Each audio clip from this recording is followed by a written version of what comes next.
আসসালামু আলাইকুম। আমন্ত্রণ গোল্ডেন এই ঝুমকি আর উত্তর আমেরিকা বাংলা ভিশন সংবাদে আপনাদের সাথে আছি নাদির আশরাফ। আর কিছুক্ষণ পরই প্রথম টেলিভিশন বিতর্কে মুখোমুখি হতে যাচ্ছেন যুক্তরাষ্ট্রের আসন্ন প্রেসিডেন্ট নির্বাচনের দুই প্রার্থী কমলা হ্যারিস ও ডোনাল্ড ট্রাম্প। বিতর্কের আগে প্রকাশিত বেশিরভাগ জনমত জরিপেই ট্রাম্পকে পেছনে ফেলেছেন কমলা। রিপাবলিকান প্রার্থী ও সাবেক প্রেসিডেন্ট ট্রাম্পের বিরুদ্ধে ডেমোক্রেটিক প্রার্থী ও বর্তমান ভাইস প্রেসিডেন্ট কমলার যুক্তিতর্ক দেখার অপেক্ষায় কোটি দর্শক।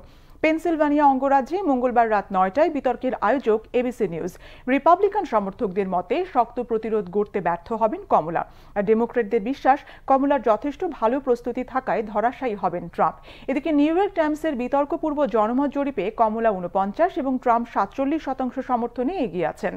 আর দ্য ইকোনমিস্টের জরিপে কমলা ৪৮.৯ এবং ট্রাম্প ৪৬.২% সমর্থন পেয়েছেন। ডক্টর মোহাম্মদ ইউনূসের নেতৃত্বাধীন বাংলাদেশের অন্তর্বর্তী সরকারের সাথে যুক্তরাষ্ট্র কাজ করতে আগ্রহী বলে জানিয়েছেন মার্কিন পররাষ্ট্র দপ্তর। বলা হয়েছে, বাংলাদেশের সরকার বিরোধী বিক্ষোভে জড়িত ছিল না যুক্তরাষ্ট্র। স্থানীয় সময় সোমবার মার্কিন পররাষ্ট্র দপ্তরের নিয়মিত ব্রিফিংয়ে সহকারী মুখপাত্র বেদান্ত প্যাটেল একথা জানিয়েছেন। শেখ হাসিনাকে ক্ষমতাচ্যুত করার পেছনে চীনের প্রভাব ও যুক্তরাষ্ট্রের ভূমিকা সম্পর্কে প্রশ্ন করা হলে বেদান্ত বলেন, বাংলাদেশের পরিস্থিতি নিবিড় পর্যবেক্ষণে রেখেছে যুক্তরাষ্ট্র। ডক্টর ইউনূসের নেতৃত্বাধীন অন্তর্বর্তী সরকার বাংলাদেশের জনগণের জন্য গণতান্ত্রিক ভবিষ্যৎ নির্ধারণ করতে চলেছে। এই অবস্থায় যুক্তরাষ্ট্র অন্তর্বর্তী সরকারের সাথে কাজ করতে প্রস্তুত এবং আগ্রহী। বাংলাদেশের সরকার বিরোধী বিক্ষোভে যুক্তরাষ্ট্রের জড়িত থাকার ইঙ্গিত দিয়েছে ভারতীয় গণমাধ্যম। এমন প্রশ্নে বেদান্ত জানান, সেই রিপোর্টগুলো দেখেননি, ওই প্রতিবেদনগুলো সত্য নয় বলেও মন্তব্য করেন তিনি।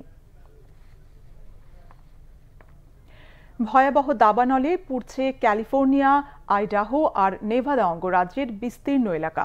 হাজারো মানুষকে সরানো হয়েছে নিরাপদ আশ্রয়ে। জরুরি অবস্থা জারি হয়েছে ক্যালিফোর্নিয়া ও নেভাদায়। সোমবার রাতে যুক্তরাষ্ট্রের পশ্চিমাঞ্চলে কমপক্ষে ৬৭টি বড় আগুন নিয়ন্ত্রণে কাজ করেছে ফায়ার সার্ভিসের শত শত কর্মী। ৩ অঙ্গরাজ্যে এরই মধ্যে পুড়ে ছাই হওয়া এলাকার পরিমাণ ২০ লাখ হেক্টর ছাড়িয়েছে। সবচেয়ে নাজুক ক্যালিফোর্নিয়ার দাবানল পরিস্থিতি নিয়ন্ত্রণে ন্যাশনাল গার্ড সদস্যদের নামানো হয়েছে।